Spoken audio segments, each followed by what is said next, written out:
POCSO చట్టం కింద వస్తుంది, ఏమేమి వస్తాయని మనం మాట్లాడుకున్నాం. నిజంగా ఎవరైనా ఇలా బాధితులు ఉంటే గనక వాళ్ళు ఫస్ట్ ఎవరిని సంప్రదించాలి, ఏ రకంగా ముందుకు ప్రొసీడ్ అవ్వాలి? యాక్చువల్ ఏంటంటే స్కూల్స్లో అయితే స్కూల్ కమిటీ, స్కూల్లో ఒక కమిటీ వేస్తారు. యాక్చువల్గా ప్రతి ఊర్లో స్కూల్స్ ఉంటాయి కదా, ప్రైవేట్ స్కూల్, గవర్నమెంట్ స్కూల్స్లో. ఆ స్కూల్స్లో కమిటీ ఉంటుంది, పేరెంట్స్ కమిటీ అని చెప్పేసి.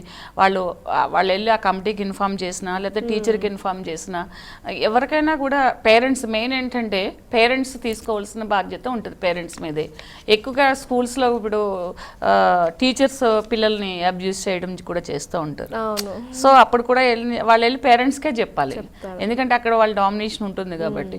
సో పిల్లలు కూడా, తల్లిలు ముఖ్యంగా ఏంటంటే ఈ వీడియో ద్వారా మనం చెప్పదలుచుకున్నది, పిల్లలు ఒక ఎల్కేజీ నర్సరీ నుంచి 10th క్లాస్ ఇంటర్ కంప్లీట్ అయ్యే వరకు కూడా ప్రతిరోజు తల్లి స్కూల్ నుంచి వచ్చిన తర్వాత కాసేపు పక్కన కూర్చో, ఇవాళ స్కూల్లో ఏం జరిగింది, ఇవాళ టీచర్ ఏం చెప్పారు, 10 minutes ఈవెన్ వాళ్ళతో స్పెండ్ చేయడం అనేది, బస్సులో ఏం జరిగింది, తర్వాత లంచ్ టైంలో ఎవరు లంచ్ పెట్టారు, ఎవరు వచ్చారు, సో వాష్రూమ్కి వెళ్తావు కదా నువ్వు, ఎవరు వస్తారు కూడా జాగ్రత్తగా, ఇవన్నీ స్కూల్లో పేరెంట్స్ తీసుకోవాల్సిన జాగ్రత్తలు. అలాంటప్పుడు పిల్లలు క్యాజువల్గా చెప్పేస్తారు ఇట్లా.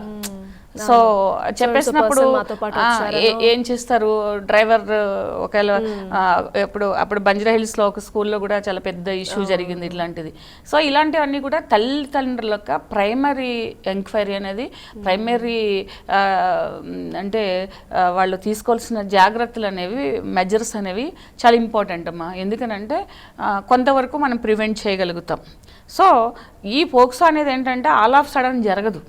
జనరల్లీ వాళ్ళు ఏంటంటే చూస్తూ ఉంటారు, ఆ పాపని పిలుస్తూ ఉంటారు, ఏదో బిస్కెట్ ఇస్తా అని పక్కింటి అంకులు, పక్కింటి తాతయ్య, లేకపోతే బాబాయ్ ఇలా అని వెళ్తుంటారు పిల్లలు.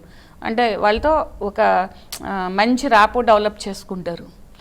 చేసుకున్న తర్వాత వాళ్ళకి అర్థం కాదు కదా, వాళ్ళు మంచి ఫీలింగ్ తో తీసుకున్నారా, వాళ్ళకి బ్యాడ్ ఒపీనియన్ ఉన్నదని పిల్లలకి తెలియదు. అది పేరెంట్స్ ఏంటంటే కొంచెం అడుగుతూ ఉండాలి.